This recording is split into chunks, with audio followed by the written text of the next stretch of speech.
Greetings viewers, thank you so much for tuning in. I have been having quite a British afternoon. You see, I'm in Bombay where I just finished my high tea. There's a whiff of Bond music in the air, and all of this is for the exclusive media preview of the Aston Martin DB11.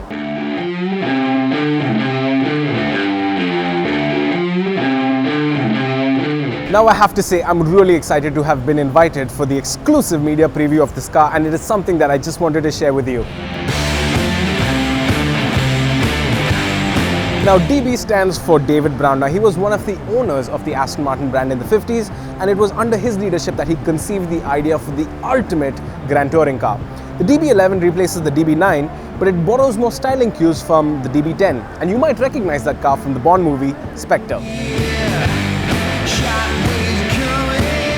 Now at first glance, the design is still unmistakably an Aston, but there are a few subtle design changes. The iconic front grille is now wider to facilitate better airflow, and it has an interesting clamshell bonnet that opens this way. Now what that means is that there are no seams that cover the engine bonnet, so it is effectively a seamless design.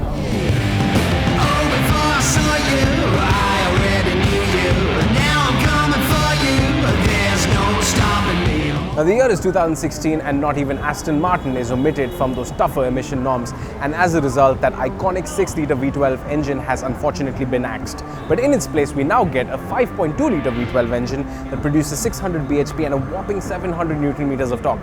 The engine is mated to an 8-speed automatic ZF unit, and that can propel the car from standstill to 100 km an hour in about 3.9 seconds.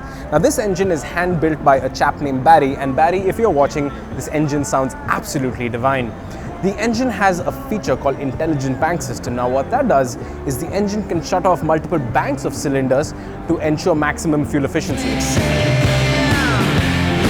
Now the whole car is designed with what Aston call the AeroBlade philosophy. Now what that means is the entire car channels air in a particular way to generate downforce on its own without the need of a rear spoiler. In the event that the car needs a little bit of a boost, an active rear spoiler pops out from the back that gives the car a little bit more of an extra aerodynamic boost if needed. But apart from that, it looks absolutely stunning.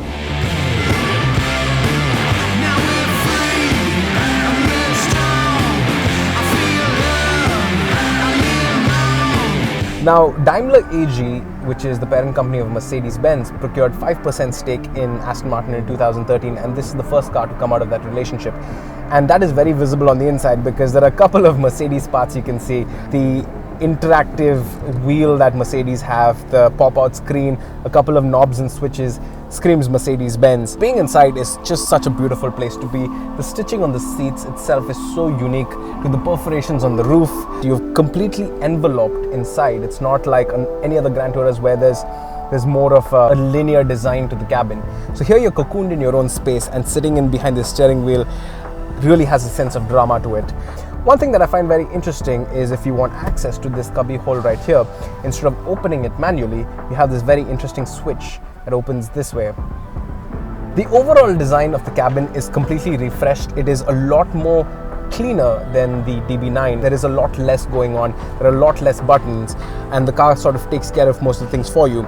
They have completely ditched the analog instrumentation, but instead of that, Aston Martin have gone modern, and you now get completely digital information cluster.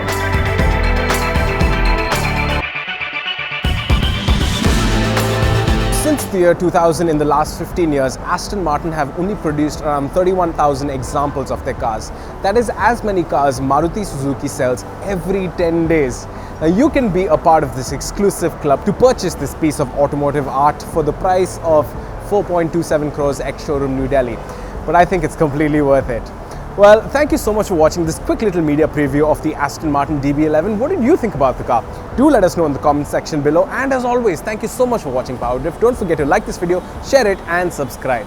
Bye-bye.